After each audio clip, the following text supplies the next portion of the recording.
where Nigeria's government has rescued 100 school children abducted last month from St. Mary's Catholic School in Niger State, in one of the country's largest mass kidnappings in recent years. The children were handed over to the state governor in Minna. The president, Bola Tinubu, welcomed the rescue, calling on security forces to ensure all abducted Nigerians are brought home safely. It remains unclear how the children were freed, whether through negotiations, ransom payments, or security operations. Many parents are still anxious, though, for news about their children. We speak now to Channel Africa as Nigeria correspondent Jonathan James Lyamgohn for the latest. Jonathan, great to talk to you. Some good news, at least, for 100 parents. Good morning, Peter.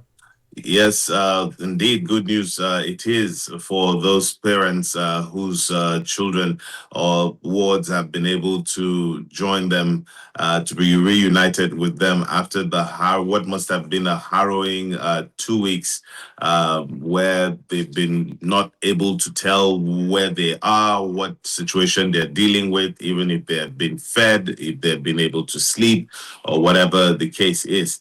Certainly, one situation that no parent ever wishes to be found in. So, a mystery still surrounds how they were freed, right? Yes, you captured that most aptly. Actually, a governor of Nasarawa State, which is a state neighboring the Federal Capital Territory, spoke, and which was quite unusual as against the governor of the state in particular, though the governor of the state did speak, but he didn't speak to the circumstance.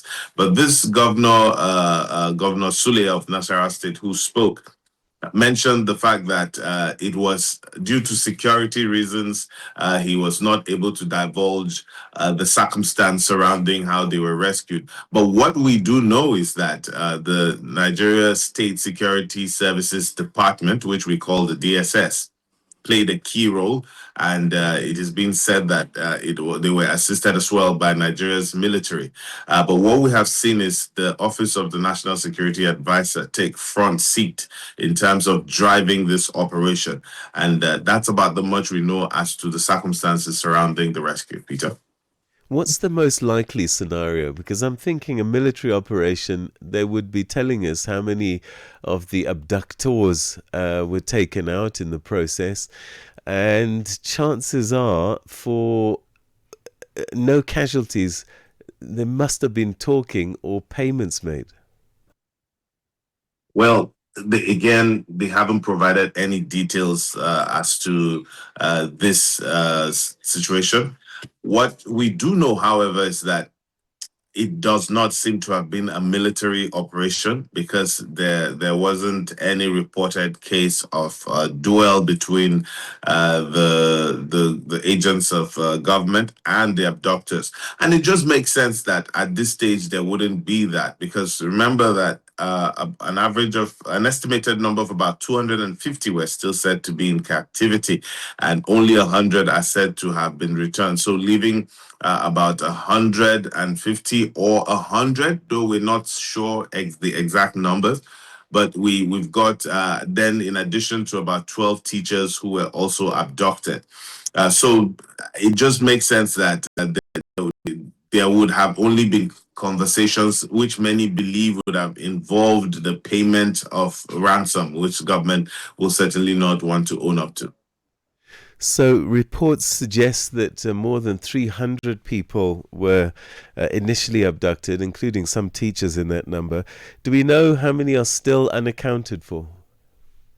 From the much that we've heard so far, government has shied away from being from an exactitude of this number, but from putting together from what we've heard from the spokesperson of the bishop of that Catholic diocese. Remember, it's a Catholic school that these children were abducted from.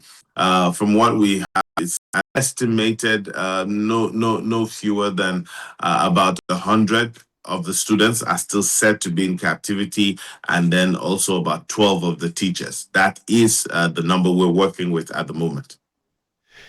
And I guess for the parents whose children have not come home, they must still be living through a nightmare. Certainly.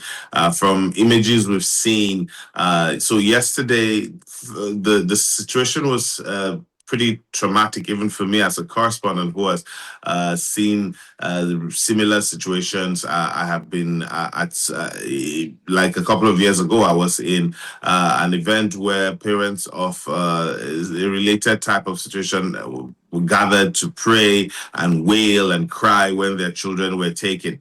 Yesterday, we didn't see the parents because these children were brought in by agents of the federal government in about 5 or so buses, and they were brought to the state capital. Now, you may know that the state capital is some about 300 kilometers away from where this situation happened in that particular state. So, and these are largely indigent parents who are not able to afford to come that way. And the state government has also tried to keep things under command and control. Peter? The security forces, I guess this has become a major priority given the number of kidnappings that have taken place. And with such a large number of people rescued, does it signal maybe any shift in government strategy in dealing with kidnappings, or it may be just a different outcome this time? Quite frankly, from the utterances of government, the only I'd say most practical thing that we have seen that shows a shift in government's position has been the declaration of a state of emergency on insecurity by Nigeria's President Bola Tinubu. Besides that, we have seen them work more in reaction to United States President's pronouncement as regards the designation of Nigeria as a country of particular concern. But as to the organization of the security architecture on ground, we haven't seen more troops deployment. We haven't seen the mobilization of more police, even though we have had the federal government announce a recall of police people who have been assigned to VIP protection, thereby bolstering the number of police in active police duty by about an estimated 100,000 policemen. And then the directive to recruit an additional 30,000 initially, and then a further 20,000 policemen into the force. But on ground, in terms of having structure on ground, in terms of seeing physical activities, not so much can be said to have changed in the last couple of weeks. Jonathan, that's where we'll leave it. As always, thank you so much indeed for your updates. My pleasure. Do have a nice day. That's our correspondent in Nigeria, Jonathan James Lyamgohn, giving us an update on this rescue of 100 school children. And this is from about 300 that were taken a couple of weeks ago. So at least 200 are unaccounted for. Remember, I think there was about 80 that managed to run away and escape quite soon after. So we're not 100% certain how many are still in captivity, and there were teachers involved in that as well.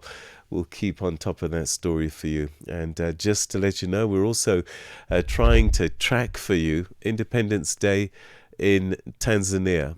It should be celebrations, but today probably is going to be tense, and confrontations are expected between citizens and the authorities as planned demonstrations across the country against Samia Suluhu Hassan's election victory, inverted commas.